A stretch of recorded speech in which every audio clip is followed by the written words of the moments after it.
Hi hello welcome to my channel. இன்றைக்கி வந்து ஒரு சூப்பரான டிஷ் தான் பார்க்க போகிறோம். என்னென்னா கீரை கூட்டுங்க. சூப்பராக இருக்கும். ஹோட்டலில் கொடுப்பாங்க பாருங்கள், அதே டேஸ்ட்லேயே இருக்கும். இதுக்கு வந்து நான் ஒரு கப் அளவுக்கு பாசிப்பருப்பு எடுத்து ஒரு அரை மணி நேரம் ஊற வச்சுட்டேன்.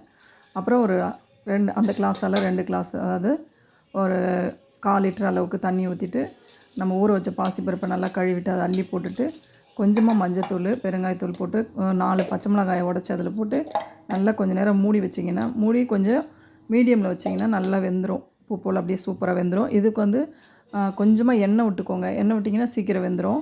அப்புறம் ஒரு 3 பூண்டை இடித்து அதில் போட்டு நல்லா வேக வச்சு, இந்த மாதிரி பாருங்கள், நான் காமிக்கிற பத்தில் வேக வச்சுட்டு கீரையை நல்லா, நான் வந்து சிறுகீரை தான் எடுத்திருந்தேன் நான்.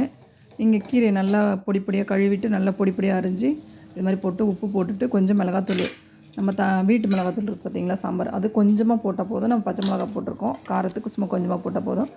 இப்போ வந்து தேங்காயும் ஜீரகமும் ட்ரையாக அரைச்சி அதில் போட்டு நீங்கள் நல்லா தாளிக்கிறதுக்கு வந்து எண்ணெய் ஊற்றி கடுகு போட்டு சின்ன வெங்காயம் குட்டி குட்டியாக நறுக்கி அதில் போட்டு நல்லா வதக்கி விட்டு அதை எடுத்து கொட்டிங்கன்னா சூப்பரான கீரை கூட்டு ரெடி ஆகிடுங்க. இது வந்து நீங்கள் ஸ்கூலுக்கு லஞ்ச் பாக்ஸ் கொடுப்பீங்கன்னா குழந்தைங்களுக்கு இந்த மாதிரி செஞ்சுட்டு நீங்கள் அதில் சாதத்தை போட்டு கலரிக்கு அப்பளம் பொரித்து கொடுத்தீங்கன்னா சாப்பிட்டு வந்துடுவாங்க. காரக்குழம்பு வச்சு இது மாதிரி செஞ்சிங்கன்னா சூப்பராக செஞ்சு பாருங்கள். செஞ்சு பார்த்துட்டு கமெண்டில் சொல்லுங்கள்.